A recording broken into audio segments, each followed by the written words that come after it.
Wie können wir immersive Technologien so einsetzen, dass sie sehr zielgerichtet und effektiv Lernen und Wissensvermittlung verbessern?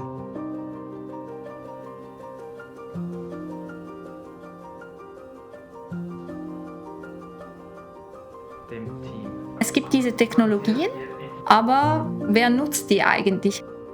Bei Immersion wird häufig gesagt, es ist nice to have, aber was bringt es uns?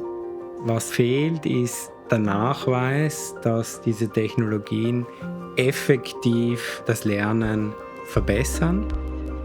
Wir möchten nicht die Lehre revolutionieren, sondern wir möchten helfen, die Methodik der Lehre durch technologische Implementierung zu verbessern.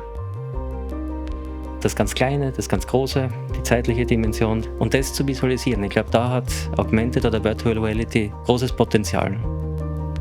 Gerade in der Medizin und in der Chirurgie bleibt sehr wenig Zeit. Deshalb arbeiten wir mit Technologien, wo wir versuchen, Wissenstransfer auch zu ermöglichen, wenn die Experten nicht vor Ort sind. Der OX stellt den Operationssaal der Zukunft dar. Durch die Brille weiß das System genau, wo man hinschaut und entsprechend kann man die Informationen anpassen. Man spricht auch oft davon, dass man den Chirurg mit einem Röntgenblick ausstatten will, also das Nicht-Sichtbare sichtbar machen.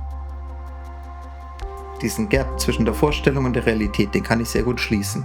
Ich kann zum Beispiel über Lichtschatteneffekte die räumliche Zuordnung von Strukturen, also zum Beispiel von Arterien, von Venen, von Knochen, besser verstehen und dann auch später in der Operation besser antizipieren. Es ist allerhöchste Zeit, dass wir über die Situation meiner Tochter sprechen können.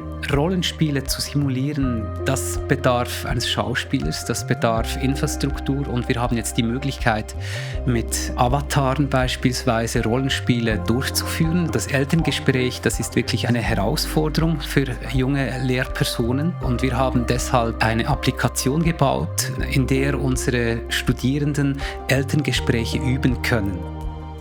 Das Ziel ist wirklich, die Immersion als Teil unseres Alltags zu gestalten. Dass wir, zumindest im fachlichen Bereich, jederzeit auf diese 3D-Technologien zugreifen können, um uns ein besseres, schnelleres Bild von einer Gesamtsituation zu machen.